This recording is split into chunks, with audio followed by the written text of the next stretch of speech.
So we're preparing for additional federal layoffs tomorrow. This would be in addition to the 5,000 people that already received a RIF notice about a week ago. Now, a federal judge came in, imposed a restraining order on some of these agencies. A lot of people are saying that's just going to be temporary. Eventually, these layoffs will happen. And this is all going according to plan. So rest assured, this is the plan. This is the administration's plan. This is the OMB director's plan. Russ Vogt, that individual, his goal is over 10,000. Over 10,000 workers cut during a government shutdown. He sees a government shutdown as an enormous opportunity to make government cuts. Now, a lot of federal workers are dealing with a lot of things on their mind, especially, I would say, accepted federal workers. The people that have to come in and work with no guarantee of a paycheck.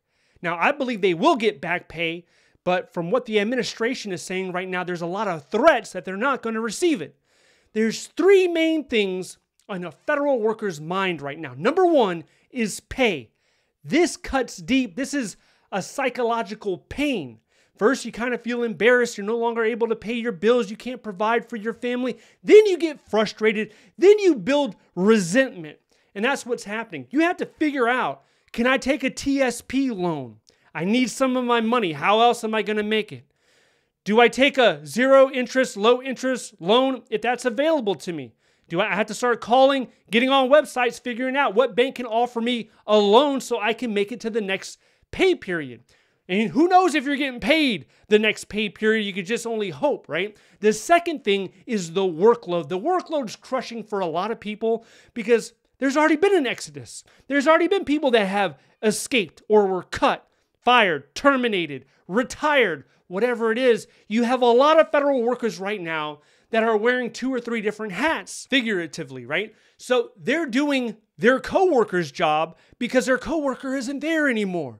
Offices with 20% less people, 30%, 35% less people, but the mission still has to get done. So you have that to contend with as well. And then you're told, hey, you can only take leave 1 day every 2 weeks.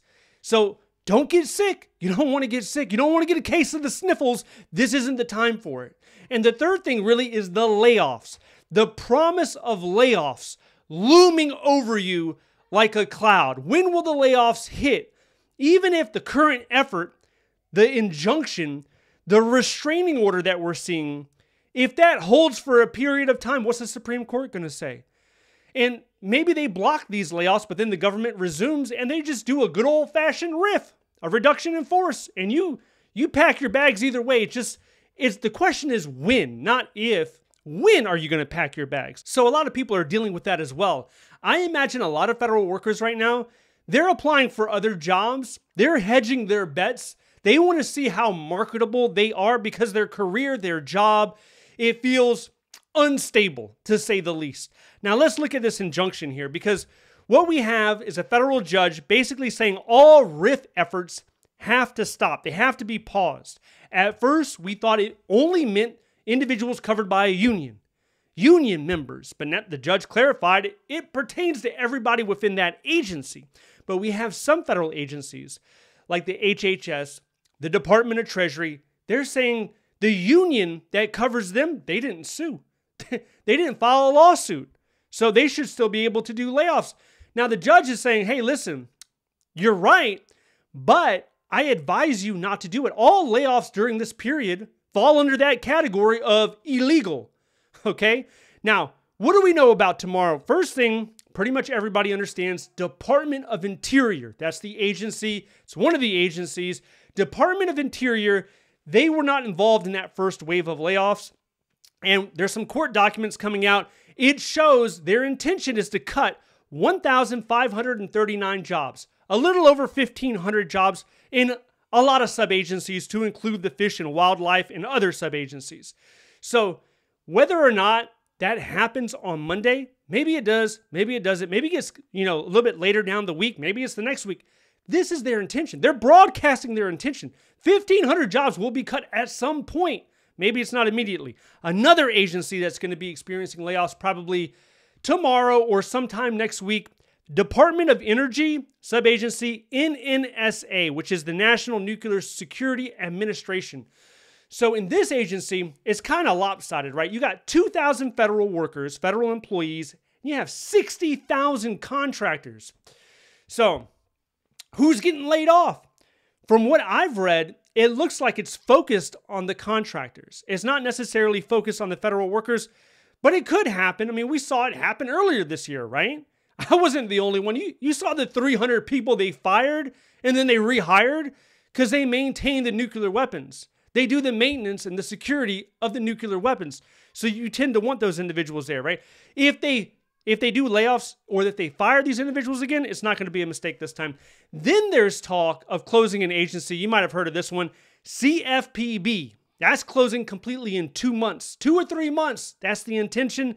So the RIF plans came out earlier. They plan to RIF 90% of the agency to leave maybe 200 people. Now, how low will they go? It'll probably be left with a skeleton crew, kind of like the Department of Education.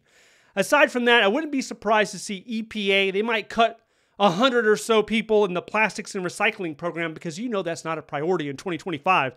That's not a priority under this administration. The same thing could be said about the Department of Labor with their wage hour division. They could get cuts in that office as well. But I think there's two things to look at. Number one, when's the shutdown going to end? When are we going to reopen the government? Because let's say we get a surprise next week. It would be a huge surprise. Wouldn't be little, it'd be huge. If they could actually agree on a continuing resolution and push something through to get the government funded. So that could alter what's happening with the RIF plans, temporarily at least. The second thing is how quick can the Trump administration win its appeal? It is appealing right now. It should be appealing right now. As I'm talking, they should be filing their appeal. And then the Supreme Court tends to tilt conservative these days.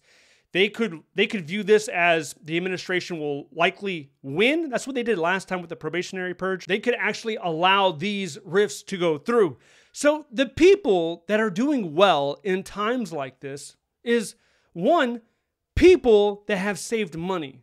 So they have an emergency fund. Two, it's people with options. People that don't have to stay and build up that anxiety and that stress. They know, like, hey, I got this skill set, right? I'm really good when it comes to doing this one thing in cybersecurity, so I can go ahead, I can pivot, and I can apply in the private sector, get into potentially, one of these firms that actually pay you a lot more, and then they jump. So people like that, they have options. People that have options, they have the right skill set. They have money saved up. So if you want to know a little bit more about the RIFs being challenged, then I want you to check this video out next. Stay updated by signing up to the free newsletter down below. Thank you so much for watching, and I'll see you in the next one.